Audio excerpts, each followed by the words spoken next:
Yeah, if you think it's been dry for November, you're probably definitely correct. Actually, the drought monitor from yesterday, we've seen some areas become abnormally dry, even getting up to now severe drought in northeast Wisconsin too. All the areas not seeing a lot of precipitation, minus areas probably in Iowa. So we can use the rainfall. We're eventually going to get it, but not till Monday and Tuesday. So good news for the weekend. It won't impact that. But if you notice all the issues going on with California and all that, that's the system out down there. That's the one that's going to start impacting us as we get to Monday, along with another cold front to the north. But that one's really going to bring the precipitation, most of it, as it lifts across the area. So it'll be a while, too. The one for the weekend is really not much of a system, too. The cold front even hasn't developed yet.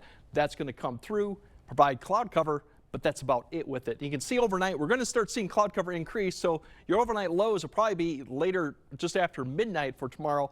They'll start probably being steady or slowly rising because here's the cloud cover begins to increase. The wind picks up a little bit out of the south, so our temperatures will be fairly steady or rising. That cloud cover associated with the warm front that'll come through.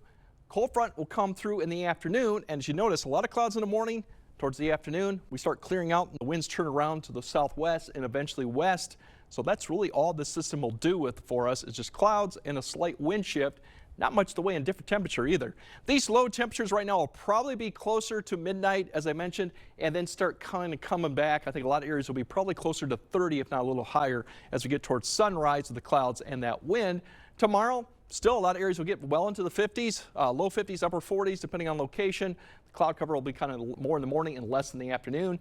And behind that cold front, really not any colder air behind it because plenty of sunshine and a lot of 50s out there too. So great Saturday and Sunday for this time of year. It's going to be vastly different for next weekend compared to what these temperatures are. Now, the rain comes back in Monday, but still mild conditions, so it's going to be just in the form of rain. Temperatures starting off warm, and they'll continue fairly mild Monday. Rain more likely probably towards the afternoon.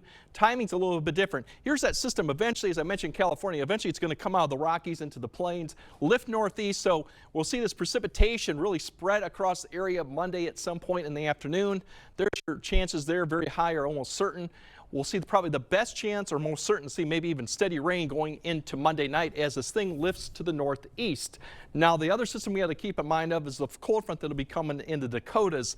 That's going to be pushing southeast or eastward as we go through Monday night into Tuesday. So that's when we'll see a cold front come through. So precipitation Tuesday could be a little bit more in the morning, maybe a break, and then we're going to see this wraparound start occurring Tuesday night, and that's where it gets a little bit more interesting what the precipitation type could be and how far south this does get. So rain to snow, it'll turn to snow at some point. We'll have to see how much we could get out of it.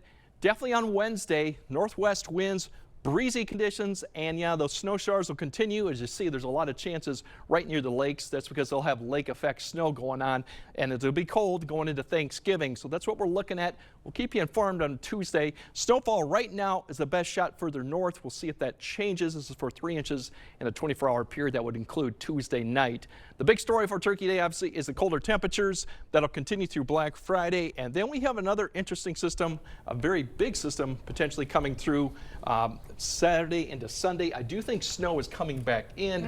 It's just a matter of how much we get going into Sunday. So if you got travel plans coming back from Thanksgiving, that is something to keep an eye on because there's a big Arctic front potentially pushing to our southwest into southwest U.S., but we're going to get some of that system too. So something to keep an eye on. Yep, can't avoid the snow forever. No, but again, I'll enjoy the weekend. As I said, if you want to put holiday lights up, probably a great weekend because it'll be vastly different next weekend. Yep, that's Thanks, true. Greg.